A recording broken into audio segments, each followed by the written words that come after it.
Boost Your English. From English Podcast with John. Hello, everyone. Welcome back to English Podcast with John. Thanks for joining us today. In this episode, we're combining English with daily motivation to help you build a stronger mindset and positive habits.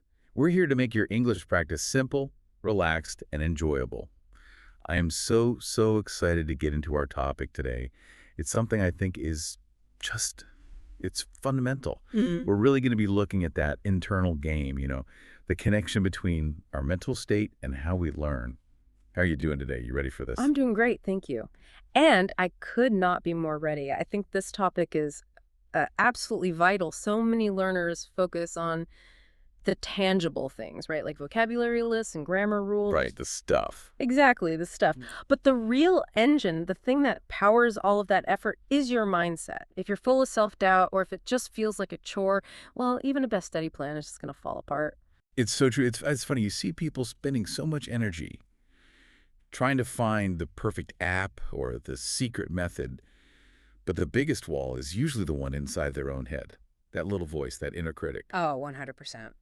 And before we really get into the weeds on this, I just want to say a quick thank you to everyone listening. If you find this chat helpful or, just encouraging, please take a second to subscribe, like it, and maybe share it with someone who could use a little boost on their English journey. Yeah, that really does help us keep these conversations going. It really does. So thank you so much to everyone. Okay, so let's start at the very beginning, at the foundation. The whole idea we're exploring today is that learning English is tied way more to your internal motivation than your, say, technical ability. It's about mixing positive mental habits with learning right from day one. That's such a powerful place to start. And that distinction you made, motivation versus technical ability, I think that's the main reason some people seem to fly towards fluency while others get stuck on the same plateau for years. If that foundation of belief in yourself is shaky, then anything you try to build on top of it is it's not going to be strong enough to handle the challenges that will inevitably come up. Absolutely. This really hit home for me years ago when I was trying to learn a totally different skill. I was learning to play the guitar. Oh, really? Yeah. And I remember so clearly when I first started, I was paralyzed by the fear of anyone hearing me. Even just recording myself to check my own progress felt terrifying. I can relate to that. My focus was just completely on trying to be perfect from the get-go. Making zero mistakes, sounding like a professional right away. So I just practiced the same 4 chords over and over and over, trying to get them flawless. But you never moved on to actual songs. Never. Because I was so scared of the clumsy sounds and the fumbles that are going to happen when you try something new and more complex. So what changed? Well, this older friend of mine, a really experienced musician, he said something to me that was so simple. It was a total game changer. He just said, "You're treating this like an exam you need to pass, not a skill you want to master." Wow. That's profound. Right. It was like a lightning bolt. It just completely shattered my whole perspective. I realized that this fear of judgment, both from myself and from others, was what was choking my progress. So you had to actively change your thinking. I had to. I had to consciously start seeing every squeaky note and every mistimed strum, not as a failure, but as feedback, as really valuable data. And that emotional shift from seeing practice as this high-stakes performance to just a fun, low-stakes challenge, that was the single thing that let me finally enjoy it. And weirdly, that's when I started to get better, way faster than any practice drill had helped me before. That guitar story is it's so relatable, and it says so much about the walls we build for ourselves. They're talking about the difference between a fixed mindset and a growth mindset, right?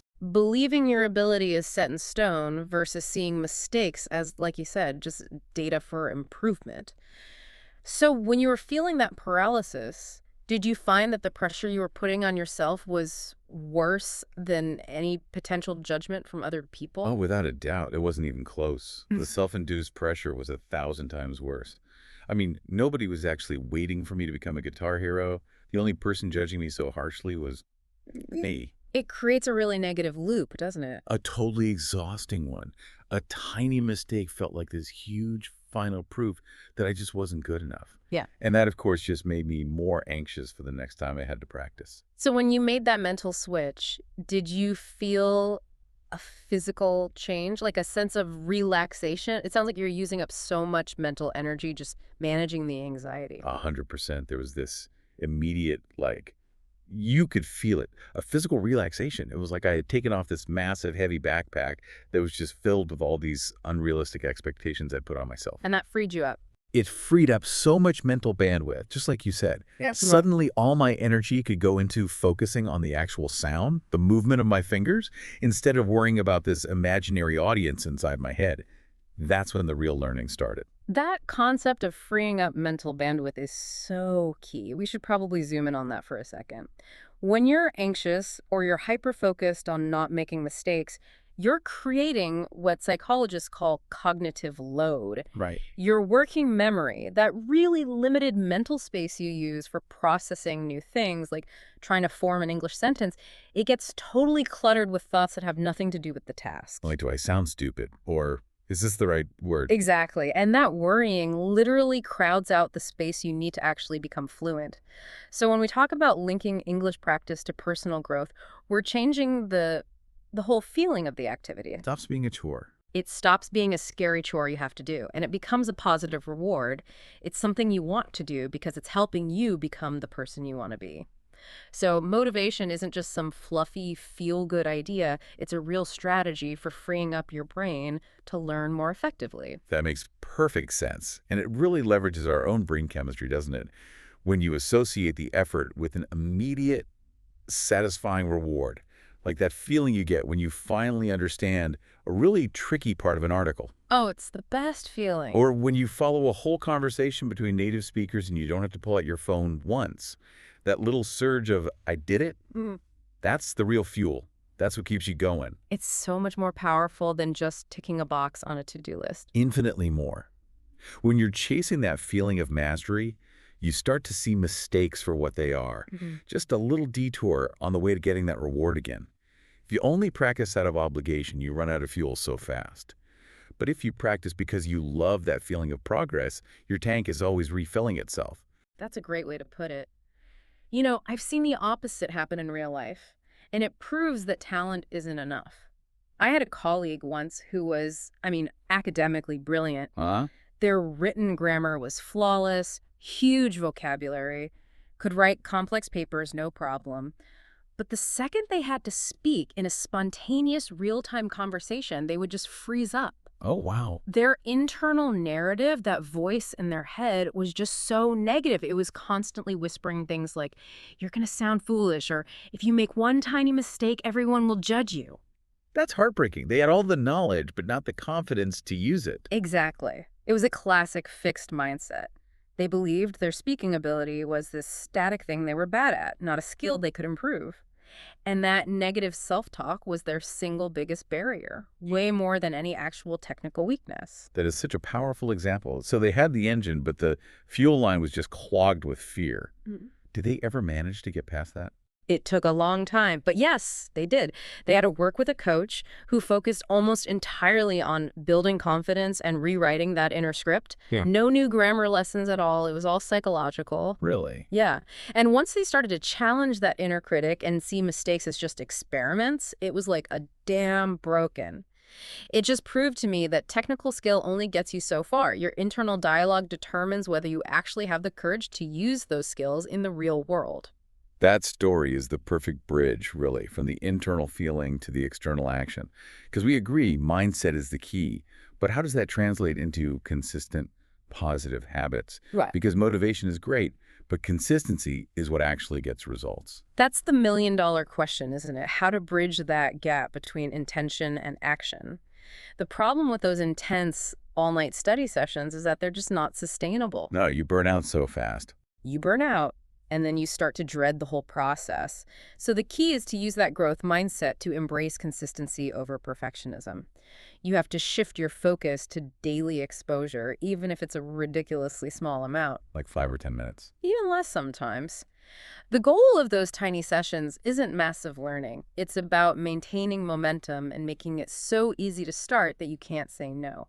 For example, I have a habit where I read 2 pages of a children's book in another language every morning while my kettle boils. That's brilliant. It's using that dead time. Exactly. It's Yeah. super low effort, zero stress, and it's done before my brain can even think about talking me out of it. It just became a normal part of my morning, like brushing my teeth.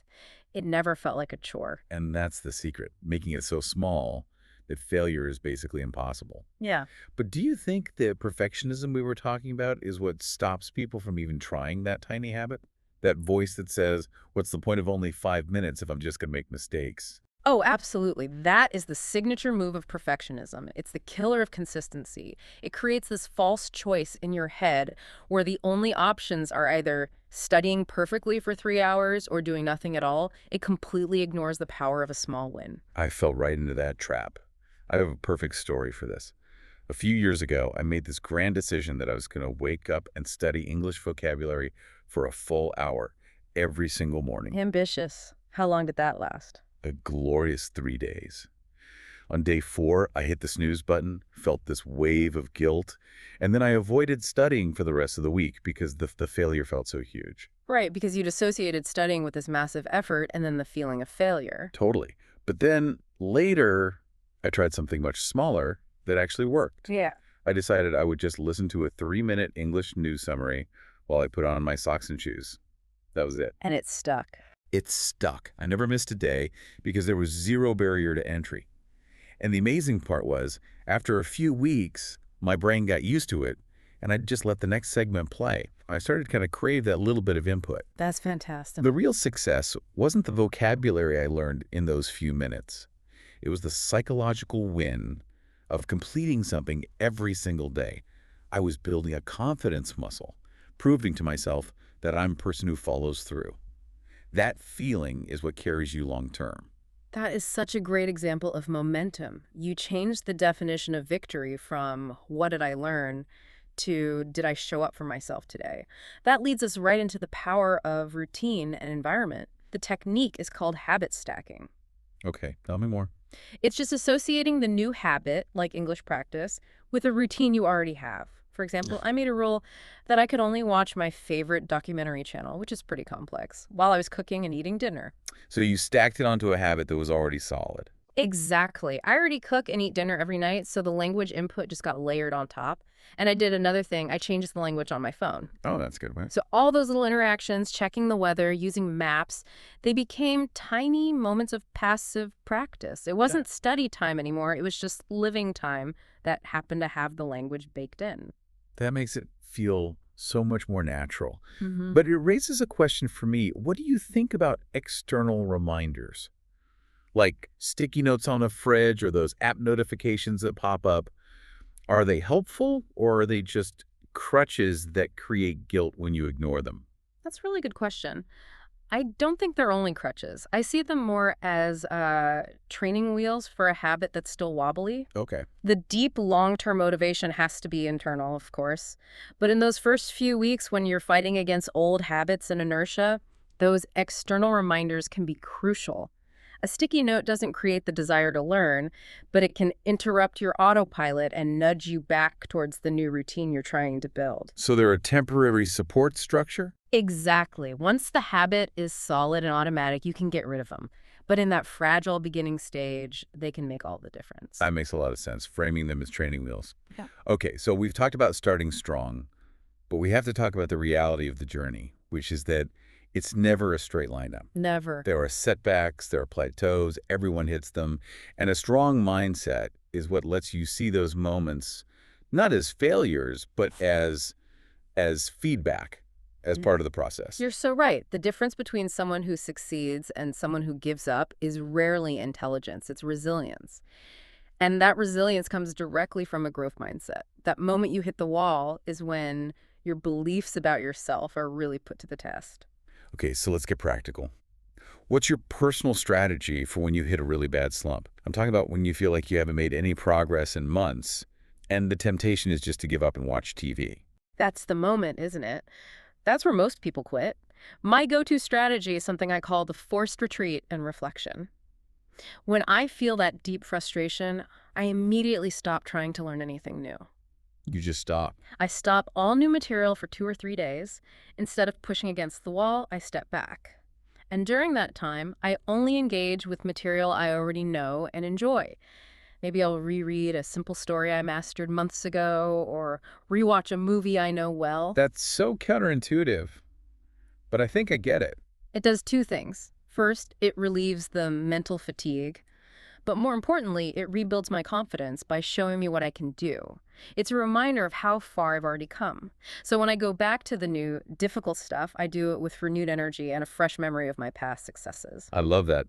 My trick is very similar. It's all about perspective. I'll go back and look at my old work. For an English learner, that could be looking at old notes or even better, listening to an old recording of yourself speaking. Yes, concrete evidence. Exactly.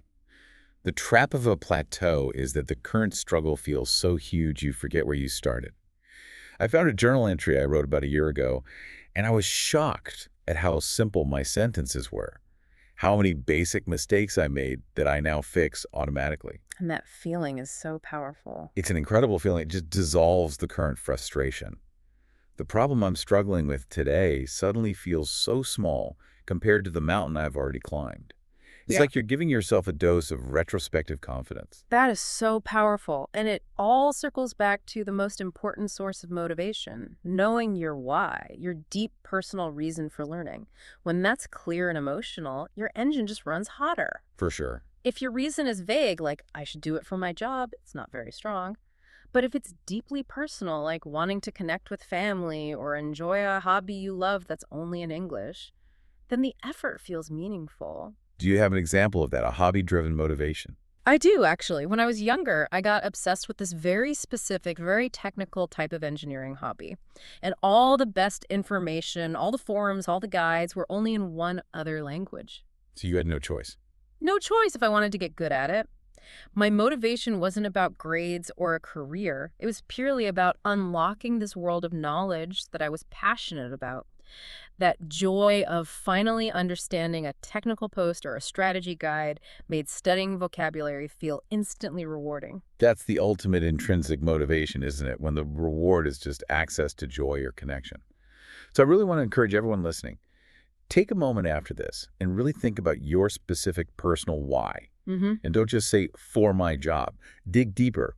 Is it to travel and talk to strangers? To understand your favorite movies without subtitles? To feel confident ordering food in another country? That reflection is your most powerful tool. I completely agree. And hey, sometimes the why is simple. Like you said, maybe it is just about watching a movie without subtitles. And that's totally valid. Simple joys are often the most reliable motivators. Absolutely. The simpler the goal, the faster the reward, which just reinforces the whole habit. Well said. And speaking of quick things, I have a quick tip that fits right in with our theme today. Before you start a study session, especially on a day you're not feeling it, try a little mental warm-up. Ooh, I like that. Just take 30 seconds to say to yourself, either out loud or in your head, I am choosing to learn today, and any mistakes I make are just data to help me improve. It just frames the session in a positive way before you even start. That's a great idea, a mental warm-up. My quick tip would be to make sure your learning materials are genuinely fun for you. If you hate chemistry, don't force yourself to read science articles in English just because they have advanced words. Right. Find something. A celebrity interview, a podcast about a topic you love, a silly YouTube channel that you would want to watch in your own language, and just consume that content in English instead. Keeping it enjoyable means you rely less on willpower. And that kind of brings us to the end of our conversation today. We've talked about the link between mindset and practice, consistency over perfection, and how to navigate those inevitable slumps. We really hope this chat has given you some valuable things to think about for your own journey. Thank you so much, everyone, for joining us today. It was a real pleasure to explore these really important sides of language learning. Yes, and we want to encourage you to keep up that daily practice, even if it's just for a few minutes. Remember, consistency is your superpower. We'll be back soon with more conversations to help you along with your language goals. And before you go, please don't forget to like this, subscribe to the channel, and share with someone who might need a little motivation today. We'd also love to hear from you in the comments. Tell us about your why or how you build your daily habits. Goodbye, everyone. Keep working on that mindset. Bye for now. Until next time.